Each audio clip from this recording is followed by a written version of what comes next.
আসসালামু আলাইকুম। আমি এখন বানাবো দারুণ মজার একটা গাজরের হালুয়া, সম্পূর্ণ আনকমন। এটা বানাবো আমি চিনি ছাড়া। খাইতে যে কতখানি মজা একবার বানায় খেলেই বুঝতে পারবেন। বাচ্চা বড় সবাই কেড়ে কেড়ে খাবে। তো আসেন দেখি শুরু করা যাক। আমি এখানে 1 লিটার দুধ জাল দিয়ে নিছি, জাস্ট ফুটাই নিছি। এখন এর মধ্যে আমি প্রায় 1 টেবিল চামচের মতো ভিনেগার দিব। দুধটা উতলায় উঠছিল, আমি একটু কমাই দিছি জালটা দিয়ে। এইটাকে আমি ছানা বানায় নিব। দেখেন ভিনেগারটা দিলেই সাথে সাথে পানি ছেড়ে ছানা হয়ে যাবে। বাস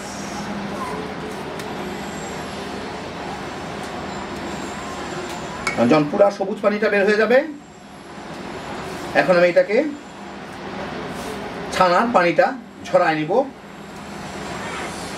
একদম শুকনা শুকনা করবো না, চেপে চেপে ঝরাবো না, জাস্ট পানিটা কাপড়ের মধ্যে নিয়ে 4-5 মিনিট রেখে দেবো। যেটুকু পড়া সেটুকু পড়ে যাবে। তো আধা ঘন্টা ছানাটাকে পানি ঝরাই নিলাম।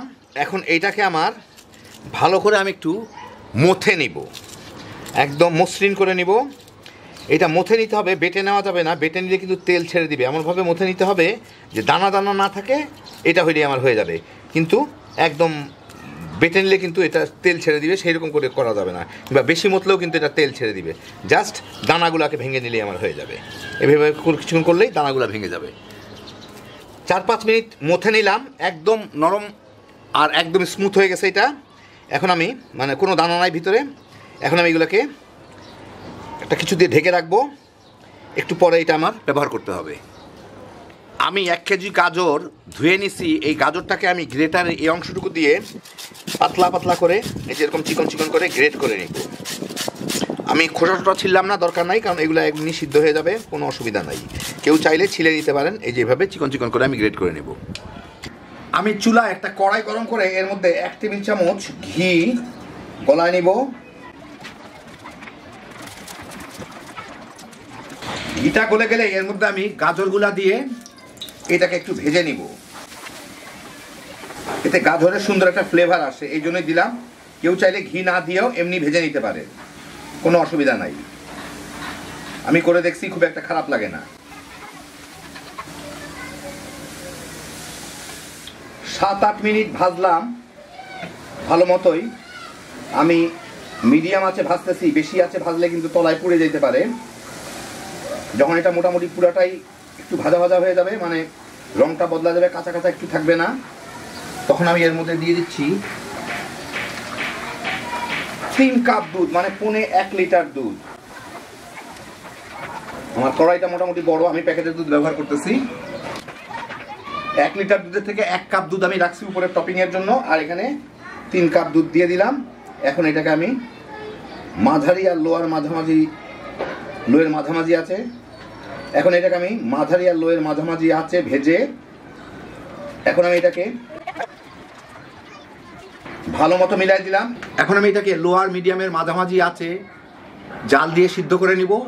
আর কয়েকবার তো নেড়ে দিতেই হবে, যাতে তলে লেগে না যায়। প্রায় 15 মিনিটের মতো জাল দিয়ে দুধগুলো শুকায় গেছে, এটা ভালো মতো সিদ্ধ হয়ে গেছে। এখন আমি এর মধ্যে দিয়ে দিব মিষ্টি করার জন্য কেউ চিনি দিতে পারেন। আমি দিব প্রায় 1.5 কাপের মতো আখের গুড় কুচি করা, সেই জন্য 1.5 কাপ দিলাম। যার যার পছন্দ মতো মিষ্টি দিয়ে নিয়েন। আর দিয়ে দিব আধা চা চামচের একটু বেশি এলাচির গুঁড়া দিয়ে এখন এর সাথে একটু মিলায় জাল দিয়ে নিব, কারণ গুড়টা দেওয়ার পরে এটা কিন্তু পানি পানি হয়ে যাবে। আবার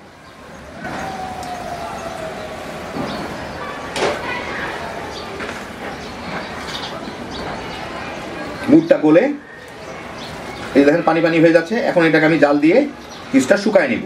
মিডিয়ামের মাঝামাঝি আছে জাল দিচ্ছি এটাকে। গুড়ের পানিগুলা অনেকটাই শুকায় গেছে, যদিও ফ্লেভারটা সুন্দর আসতেছে, কিন্তু তারপরও আমি এর মধ্যে একটু কয়েক ফোঁটা কেওড়া জল দিব। কেউ চাইলে দিতে পারেন, এতে ফ্লেভারটা আর একটু ভালো হবে, অথবা নাও দিতে পারেন। কেউ চাইলে গুঁড়া দুধও দিতে পারেন, আমি দিলাম না, আমি কম খরচে দেখাই দিলাম। গুঁড়া দুধ দিলে জিনিসটা আর একটু বেশ ক্রিমি ক্রিমি টাইপের হয়। যাই হোক, এখন আমি এটাকে আর একটু শুকাই নিব। আমি এখন চুলার জালটাকে বাড়ায় মিডিয়ামে করে দিলাম, যাতে জলদি পানিটা শুকায়। আরও প্রায় 8-10 মিনিট জাল দিলাম। এখন আমার এটা মোটামুটিভাবে শুকনা শুকনা হয়ে গেছে, কিন্তু একদম একটু ভিজা ভিজা আছে, দেখতে পারতেছেন। একদম কিন্তু লাড্ডুর মতো না। এখন আমি এটাকে চুলা থেকে নামায় ফেলবো। যথেষ্ট হয়ে গেছে, এখন আমি এটাকে বেড়ে ফেলবো। একটু ভিজা ভিজা রাখলেই ভালো। এই যে দেখেন, কিন্তু একদম শুকনা না। আমি এখন 1.5 লিটারের একটা পাত্রে, কাচের পাত্রে এগুলাকে, হালুয়াগুলাকে নিচে লেয়ারের মতো করে দিয়ে দেবো, 1 লেয়ার।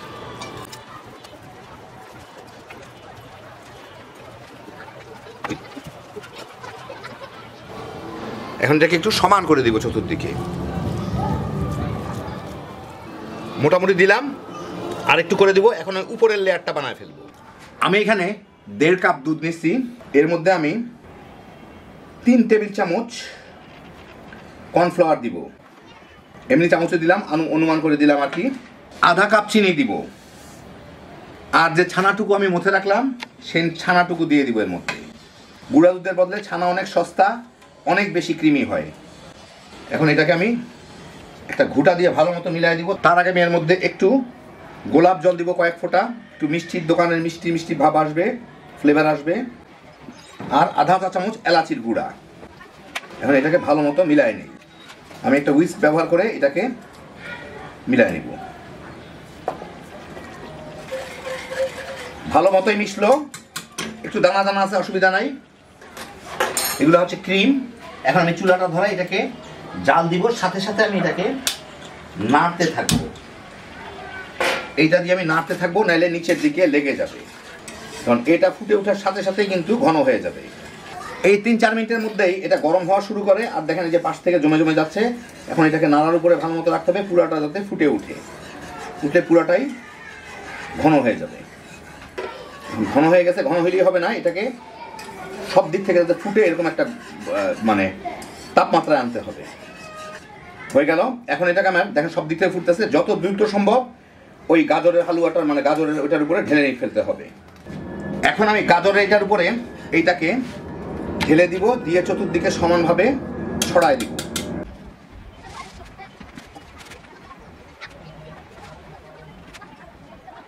আমার এই ধরনের কাজগুলো কখনো খুব একটা সুন্দর হয় না, তারপর যত সম্ভব করলাম। এটা জমে জমে যাচ্ছে এখনই। এখন আমি এটাকে ফ্রিজে রেখে, মানে ঠান্ডা হওয়ার পরে ফ্রিজে রেখে অন্তত 5-6 ঘন্টা ঠান্ডা করে নিব, যাতে পুরাটা সেট হয়ে জমে যেতে পারে। ঠান্ডা হওয়ার পরে 2-3 ঘন্টা ফ্রিজে রাখার পরে বেশ শক্ত হয়ে ভালো মতো জমে গেছে মোটামুটিভাবে। এই হচ্ছে গাজরের লেয়ারটা, আর এই হচ্ছে ছানার লেয়ারটা, দেখতেই পাচ্ছেন।